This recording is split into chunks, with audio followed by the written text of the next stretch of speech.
Good morning, students. This is part 3 of chapter 4 agriculture geography in Sanskriti virtual. So friends, in this video we will see types of farming, and basically in this chapter we will see three types of farming: primitive subsistence farming, intensive subsistence farming, and commercial farming. What we will see: primitive subsistence farming, intensive subsistence farming, and commercial farming. So here I am going to explain you the first one, that is primitive subsistence farming. So let us understand each and everything. Friends, what is the meaning of primitive? Primitive means old or ancient. Subsistence means for self consumption, and farming you all know. So अगर हमें definition देना हो general language में, easy language में, कि primitive subsistence farming की definition क्या होगी, तो the old farming method which is practised on a small large scale for self consumption, that farming is known as primitive subsistence farming. मतलब खुद के लाइवलीहुड के लिए या अपनी परिवार के लाइवलीहुड के लिए जो फार्मिंग की जाती थी उसका नाम था प्रिमिटिव सब्सिस्टेंस फार्मिंग. फ्रेंड्स, ये बहुत स्मॉल पैचेस ऑफ लैंड पे की जाती थी, मतलब जमीन के बहुत छोटे हिस्से पे ये फार्मिंग की जाती थी. Now see here the first point, it is carried out on small patches of land. Second one, it's depend on rainfall and natural fertility of soil. Friends, irrigation के लिए इसे किस पे डिपेंड होना पड़ता था? rainfall and natural fertility of soil, क्योंकि जब ट्यूबवेल्स वगैरह को यूज नहीं कर सकते थे, because what is the name? primitive here. So it's depend on rainfall and natural fertility of soil. अब soil की natural fertility पे कोई चीज कैसे डिपेंड होगी? जिस soil में हम कर रहे हैं, शीट शो कर रहे हैं, कुछ समय बाद जब हम वहां से चले जाएंगे फिर दोबारा से सॉइल नेचुरल रेजुविनेट कर लेगा या रिप्लेनिश कर लेगा अपनी फर्टिलिटी को. तो ये किस पे डिपेंड होते थे? Natural fertility of soil. Now third one is primitive. So primitive tools were used in this farming. Primitive tools were used like hoe dao, digging sticks, ये पुराने फावड़ा वगैरह ये यूज होते थे इसमें. सब primitive tools. So what are the 3 points? carried out small patches of land, depend on rainfall and natural fertility of soil, primitive tools were used. Fourth point, low productivity of soil. Why low productivity of soil? Because जब आप family consumption पे कर रहे हो तो आप इसे commercial purpose के लिए यूज नहीं कर सकते, मतलब सेलिंग के लिए नहीं कर सकते, तो इसमें जो प्रोडक्टिविटी होती थी वो सॉइल की बहुत कम होती थी. Now fifth point, it is performed by a small family or community labor to produce good food crops for self consumption. अब फ्रेंड्स, आज के जमाने में तो कोई प्रिमिटिव सब्सिस्टेंस फार्मिंग करेगा नहीं, तो कौन लोग करते थे? Tribal peoples. तो अब ये भी कह सकते हैं कि स्मॉल फैमिली करती थी या कम्युनिटी लेबर करती थी सिर्फ सेल्फ कंजप्शन के लिए. ऐसा नहीं कि हमें खेती करके बाद में मार्केट में सेल करके प्रॉफिट कमाना हो, सिर्फ सेल्फ कंजप्शन के लिए, nothing for commercial purpose. Now it is also known as slash and burn agriculture. इसके दो नाम और भी थे, slash and burn agriculture and shifting cultivation. अब इसे स्लैश एंड बर्न एग्रीकल्चर क्यों बोला गया है फ्रेंड्स? इसमें होता क्या था, पहले फॉरेस्ट में ट्रीज, पेड़ों को काट दिया जाता था, फिर उनके लिए जला दिया जाता था. तो स्लैश एंड बर्न, उन्हें जलाने के बाद उस जो ऐश बचती थी, लास्ट में जो ऐश बचती थी उसमें सीड्स को मिक्सअप किया जाता था, और फिर किसका वेट किया जाता था? मॉनसून का और रेनफॉल का. इसका वेट करने के बाद फिर इसमें सीड्स ग्रो होती थी, इसलिए इसका नाम बोला गया है स्लैश एंड बर्न एग्रीकल्चर. अब इसे शिफ्टिंग कल्टीवेशन क्यों बोला गया है फ्रेंड्स? क्योंकि जब जिस जमीन पर आपने कटाई की उसको जलाया, फिर उसमें एज में मिक्स की सीडअप्स और ग्रो किया, तो आपको स्टार्टिंग में तो फर्टिलिटी सॉइल की बहुत अच्छी मिलेगी, फिर थोड़ी कम होती जाएगी और धीरे धीरे कुछ सालों बाद सॉइल की फर्टिलिटी कंप्लीट फिनिश हो जाएगी. उसके बाद आपको किसी और एरिया में जाना पड़ेगा गुड कल्टीवेशन के लिए. तो इसे शिफ्टिंग क्यों बोला गया है? क्योंकि यहाँ से प्लेस को शिफ्ट किया, फिर आप दूसरी जगह पे जाते थे और दूसरी जगह पे फिर वही प्रोसेस करने लगते थे. इससे सॉइल नेचुरल फर्टिलिटी को भी गेन करता था, क्योंकि जिस जगह को आप छोड़ चुके हो, अभी मैंने बोला शिफ्टिंग कल्टीवेशन, जो प्रोसेस आप कंप्लीट करके एक जगह से दूसरी जगह जा चुके हो, तो जिस जगह को आपने लेफ्ट किया है वो कुछ सालों बाद अपनी फर्टिलिटी नेचुरली गेन कर लेगा सॉइल. तो इस तरह से ये फार्मिंग प्रैक्टिस की जाती थी. फ्रेंड्स, इस फार्मिंग, ये बहुत इंपॉर्टेंट फार्मिंग है, ये कई बार एग्जाम में आई भी है. इसके डिफरेंट नेम्स हैं डिफरेंट प्लेसेस पे. आइए वो भी देखते हैं, different names in different places. Different names of PSF. PSF means primitive subsistence farming. इसे मैक्सिको और सेंट्रल अमेरिका में मिल्पा बोलते हैं. मैक्सिको और सेंट्रल अमेरिका में क्या बोलते हैं? मिल्पा. वेनेजुला में बोलते हैं कोनुको. वेनेजुला में कोनुको. ब्राजील में इसे रोका बोला जाता है. ब्राजील में क्या बोला जाता है? रोका. इंडोनेशिया में लदांग. इंडोनेशिया में लदांग. वियतनाम में बोलते हैं रे. रे. एमपी में क्या बोलते हैं इसे? बेवा और धाइया. नॉर्थ ईस्टर्न स्टेट, ये वेरी इंपॉर्टेंट है फ्रेंड्स, कई बार एग्जाम में पूछा है। North eastern state like Assam, Meghalaya, Mizoram and Nagaland में इसका क्या नाम था? जमीन। जमीन, ये वेरी इंपॉर्टेंट है। आपकी बुक्स में और भी कई जगह हैं जिसमें इसके अलग-अलग नाम देखने को मिलेंगे। किसके? प्रिमिटिव सब्सिस्टेंस फार्मिंग के। तो it is your homework that rest of the things you have to do yourself. Now we will see the next farming that is commercial farming and intensive. Yes friends, so our next in that video we have studied primitive subsistence farming. Now we are going to study intensive subsistence farming. So let us see what is this. Friends, name only suggests intensive subsistence farming.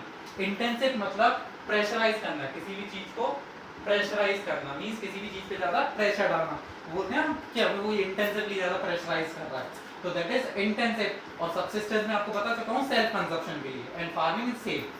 सो इस farming में क्या होता था, ये ज्यादा different नहीं होती थी, इसमें भी लैंड छोटा रहता था। अब प्रॉब्लम्स क्या थी देखना, it is practice in areas of high population.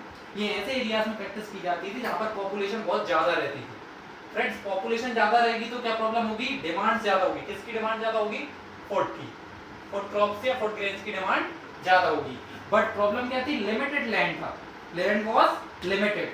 तो इसमें भी क्या था, इसमें भी कोई कमर्शियल पर्पस के लिए यूज नहीं कर रहे थे इस फार्मिंग का। इस फार्मिंग का मोटिव भी यही था कि जो पॉपुलेशन है सिर्फ उसको लाइवलीहुड के लिए मिलता रहे। तो इस पे हाई पॉपुलेशन पे प्रैक्टिस की जाती थी, बट लिमिटेड लैंड दिया जाता था। अब लिमिटेड लैंड है, पॉपुलेशन ज्यादा है, आपको डिमांड ज्यादा पूरी करनी है, तो किस तरह करोगे?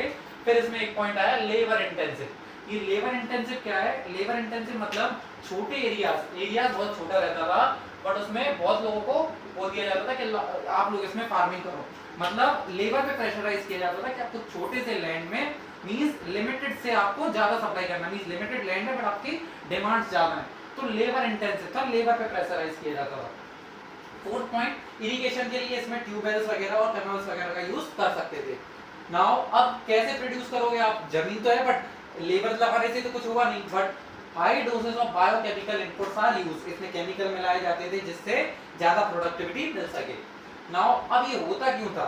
लास्ट प्रोसेस ये है कि इस इंटेंसिव सब्सिस्टेंस फार्मिंग की जरूरत क्यों पड़ी? क्यों पॉपुलेशन ज्यादा थी और लैंड कम था, लैंड भी बराबर होना था। तो इसका मेन कारण क्या है? आपको एग्जाम में आ सकता है, right of inheritance. Right of inheritance question ये भी आ जाता है, what is right of inheritance in intensive subsistence farming, और what is the main cause of intensive subsistence farming, या why the land is reduced in intensive subsistence farming. So what is the answer? Right of inheritance. अभी समझ लो क्या होता है right of inheritance. जैसे हमारे four fathers की जो प्रॉपर्टी होती है वो हमें मिल जाती है, उसको ही बोलते हैं राइट ऑफ इनहेरिटेंस। तो पहले होता क्या था, जैसे वन पर्सन है, उसके पास 10 एकड़ जमीन है। अब 10 एकड़ में से उसके भी दो बच्चे हैं, तो उनमें 5 एकड़ में डिवाइड हो जाएगी। अब इन दो के भी एक बच्चे हुए, तो वो 2.5 में डिवाइड हो जाएगी। तो ऐसे पॉपुलेशन बढ़ती जाती थी और लैंड होल्डिंग कम होता जाता था, लैंड होल्डिंग बहुत कम होती जाती थी। इसके कारण इस इंटेंसिव सब्सिस्टेंस फार्मिंग की जरूरत पड़ी। Let us revise the points. It is focused on high population areas, second limited land was there, labour intensive, machines का यूज नहीं कर सकते थे क्योंकि ये हमें सेल करने के लिए करना ही नहीं था, ये फार्मिंग कोई कमर्शियल पर्पस के लिए नहीं थी। तो अगर आप मशीन्स लाओगे तो आपको खर्चा ज्यादा होगा और प्रॉफिट ले ही नहीं पाओगे। सिर्फ लेबर मींस पॉपुलेशन का सर्वाइवल के लिए थी, तो लेबर इंटेंसिव, लेबर पे प्रेशराइज किया जाता था। और जब पॉपुलेशन हाई थी तो लेबर इजीली अवेलेबल हो जाती थी। इरिगेशन के लिए ट्यूबवेल्स और कैनाल्स यूज कर सकते थे, high dosage of chemical fertiliser का यूज करते थे जिससे प्रोडक्शन ज्यादा हो सके। और राइट ऑफ इनहेरिटेंस, इसका मेन कारण क्या था? Right of inheritance. Our next and last is commercial farming. Yes friends, so this is our last farming in primitive, intensive and subsistence, that is commercial farming. So this is last, we have already studied the two farming, primitive and intensive. Now the last is commercial farming. So from name आपको सब कुछ बता देता है। commercial, commercial means profit, means हम cell वो agriculture करेंगे but for profit purpose, means market में सेल करेंगे। तो first point will be it is the farming which is used for commercial purpose. और अगर आपको इसकी सिंपल डेफिनेशन देनी है, एग्जाम में पूछते भी हैं, what is commercial farming? So the farming which is performed on a large scale with the help of technology to get good income is known as commercial farming. Again मैं repeat कर रहा हूं, the farming which is performed on a large scale with the help of technology to attain या to gain more income is known as commercial farming. So it is performed for commercial purpose. Second, modern inputs are used. Generally ये farming modern farming method है. It is also known as modern farming method. तो इसमें सारे जो tools होंगे वो सारे modern use होंगे. HYV sheet, chemical fertilizer, insecticide, pesticide. Friends ये confuse मत होना. HYV sheet होती क्या है? High yielding variety of sheets. आपने देखा होगा कुछ प्लांट्स कम फ्रूट्स देते हैं, कुछ प्लांट्स ज्यादा फ्रूट देते हैं. तो ये शीट्स की वो यील्ड्स होती हैं जिनसे प्रोडक्शन ज्यादा मात्रा में मिलता है. Nothing any other difference. What is the objective of this farming? To gain higher productivity. Generally बात है अगर आपको मार्केट में सेल करना है कमर्शियल तो इसका ऑब्जेक्टिव क्या होगा? To gain higher productivity. आपसे पूछा भी जा सकता है what is the objective of commercial farming? To gain higher productivity or to gain profit. Fourth point, degree of commercialization varies from place to place. Friends ये से आप अच्छे से समझ लेना. Degree of commercialization means commercial purpose. Varies from place to place. अब कुछ ऐसी वीड्स होती हैं जैसे राइस का एग्जांपल मैं ले लूं कि राइस कुछ जगह पर वो कमर्शियल पर्पस के लिए यूज हो रही है, मतलब सेलिंग के लिए, बट कुछ जगह सब्सिस्टेंस के लिए. तो उसको बोलते हैं degree of commercialisation varies from place to place. जैसे राइस पंजाब और हरियाणा में कमर्शियल पर्पस के लिए यूज होती है, बट ओडिशा में सब्सिस्टेंस फार्मिंग कहलाती है, वो सब्सिस्टेंस क्रॉप कहलाती है. Now fifth point, large scale land holding. ये फार्मिंग बहुत लार्ज स्केल लैंड होल्डिंग पे की जाती है and it generate more employment.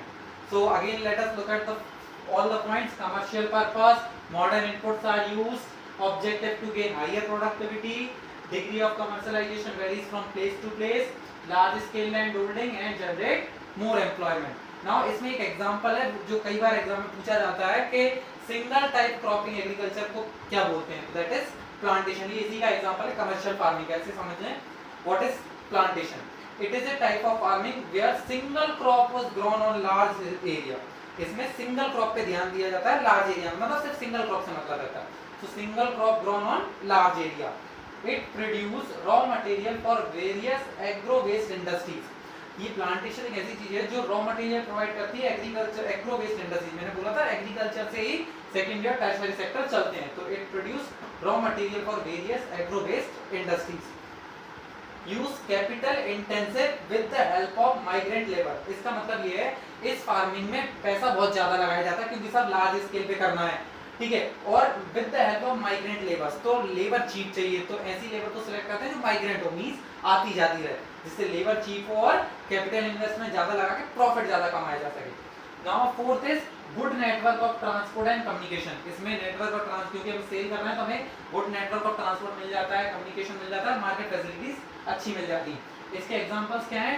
T in Assam, coffee in Karnataka, and other example are rubber, sugarcane, banana etcetera are plantation crops. So friends, your types of farming topic is completed by this lecture. In the next lecture we will study cropping pattern, that is RF, Ravi and Jai. Thank you.